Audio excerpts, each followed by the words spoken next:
In today's competitive labour market, share-based remuneration can play a vitally important role for employers in attracting and retaining key talent.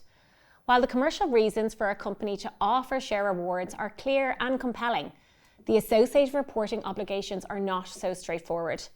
In this short video, I will explain your obligations as an employer to report share awards made in 2022 by the deadline of 31 March.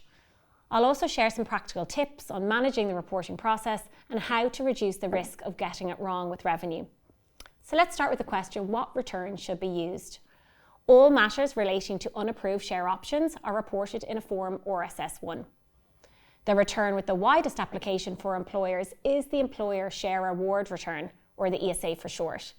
The ESA is the catch-all return and covers all forms of share-based remuneration, such as restricted shares and growth shares, that are not specifically reportable on other share returns. It also includes awards that are cash settled.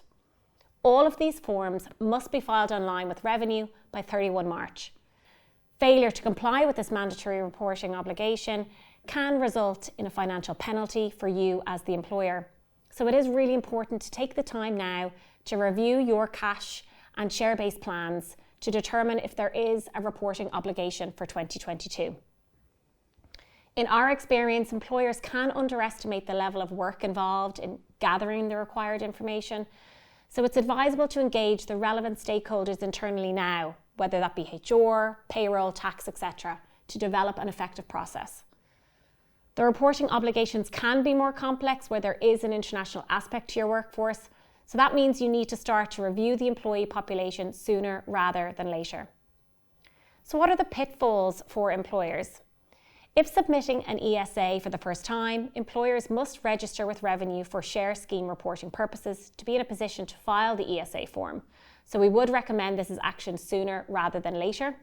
The ESA return should be completed in euro and supporting documentation should be retained if a foreign exchange rate is used. Use of special characters, such as a hash sign, should be avoided as these tend to lead to errors when trying to upload the return. Businesses may also encounter difficulties uploading the Excel file to ROS where multiple edits to the file have been made. So we do always recommend that the file be prepared in a separate spreadsheet, and once reviewed and approved, the actual ESA can be populated with the data. Finally, what does Revenue do with the information in the returns?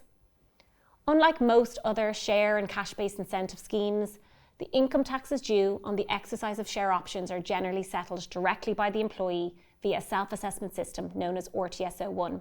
So Revenue will cross-check the information reported on the Form RSS1 with the employee's tax records to ensure that they've been tax compliant in relation to the share options.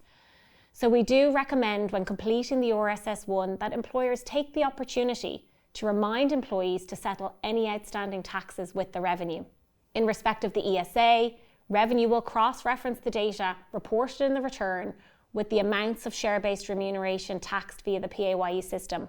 So prior to submitting anything to Revenue, we strongly recommend that you review payroll submissions against the ESA form to identify any differences, as these are likely to give rise to questions by Revenue. Differences should be investigated and the next steps should be considered. So to conclude, there is a lot of work involved in managing the tax obligations of the employer when it comes to share-based remuneration. So if you do need professional advice in this area, please contact myself or your usual KPMG contact. Thank you for watching.